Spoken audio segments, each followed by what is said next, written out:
मैं दसो मैं की खिदमत करता रहना मैं जाना अपना जिस तरह मैंने कहो मैं खिदमत ही करने की किसान के साथ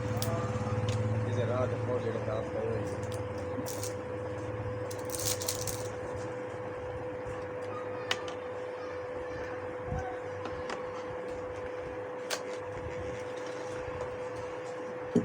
ਹੁਣ ਤੁਹਾਡੇ ਕੋਲ ਸਭ ਤੋਂ ਜ਼ਿਆਦਾ ਕਰੀਮ ਕਿਹੜੀ ਸੇਲ ਹੋ ਰਹੀ ਹੈ इस वक्त दस ही जी सेल कर रहे हैं ना एक कर रहे हैं अपना बाल गोल्ड बाल पास आ जाएंगे दस दूसरी हैगी फ्रेश फ्रेश आ जाएंगी गोल्ड ब्लैक वाली फ्रेश फ्रेश आ जाएंगे गोल्ड अच्छा बिल्कुल गोल्ड है सीरम पे मेरे को सारी है कि फेस वॉश ज़्यादा ये जो मैंने बोल रहे हैं ये कर रहे हैं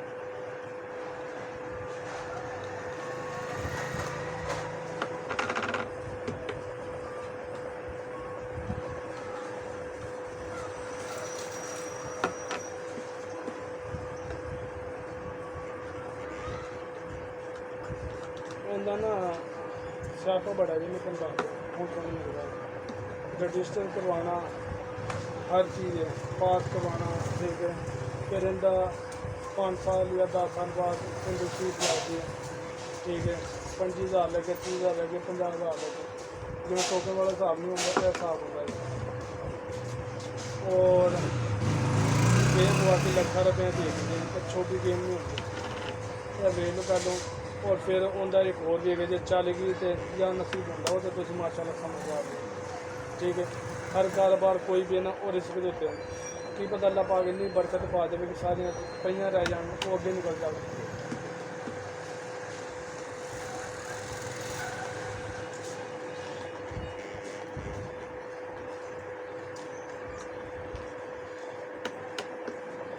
मैं तो कर करके वेख लिया बेस्ट ये ही होंगे जो कोई चंगा जो बंदा हो नहीं थोड़े को मुखलस का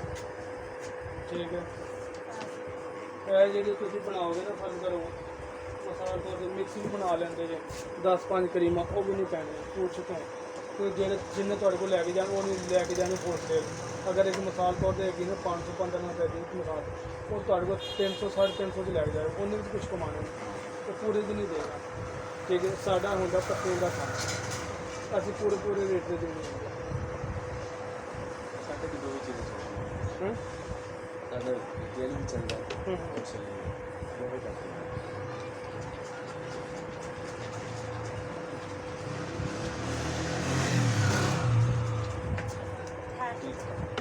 मशीन अगर तकरीबन और तो आ जाए 10 मिनट काटने का सीधे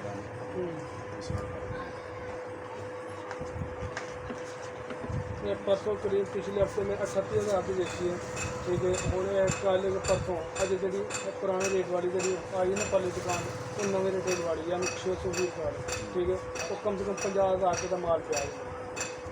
अज मैं परसों खोलिया जी मेरे रखे मैं 2-3 पीस रखने शाम फिर आ जाएगी और मज़ेदार की गल है रोज़ाना उधरों कट के ले आए रोज़ाना बेच जाते इन्नी सेल है 3500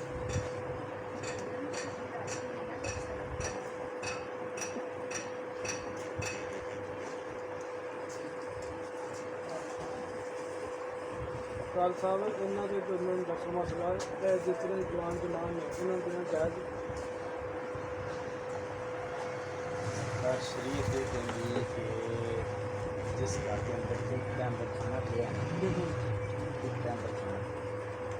उसमें किसी दरियात का नाम नहीं इजाज़त नहीं दूसरी चीज़ एक चलते फिरते भिखारी है कारोबार दूसरे ना कहे पाहज होंगे ना उनका भी हक पाई हालांकि हक उन्होंने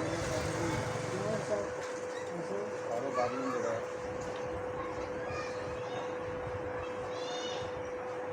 चलो और तो ज़्यादा अल्लाह का माफ़ करे भाई भी नहीं हो रही है बस अपना मारा तो आंदा है ताकि सारे उन्हें कुछ नहीं जानते मेहनत करना कि मारा तो आंदा भी चंगा पाना को इस्लाम का नाम तो जाएगा नहीं ਸ਼ੁਰੂ ਹੋਇਆ ਹੈ ਬੜੀ ਆਣ ਤੋਂ ਬਾਅਦ ਲੈ ਸ਼ਾਮ ਔਰ ਬੜੀ ਜਵਾਨ ਜਮਾਨ ਵੈਸੇ ਮੈਂ ਤਾਂ ਸੁਣਨ ਲਿਆ ਤੇ ਮਿੰਟ ਤੇ ਤੈਨੂੰ ਪਤਾ ਕਿ ਬੋਲੀ ਮਾਰ ਆ ਮਸ਼ੀਨ ਦੇ ਸੋਈ ਤੱਕ ਲੈ ਅੱਛਾ ਜੀ ਲੇਕਿਨ ਉਹ ਕਹਿ ਰਹੇ ਸੀ ਕਿ ਜਿਹੜਾ ਨਾ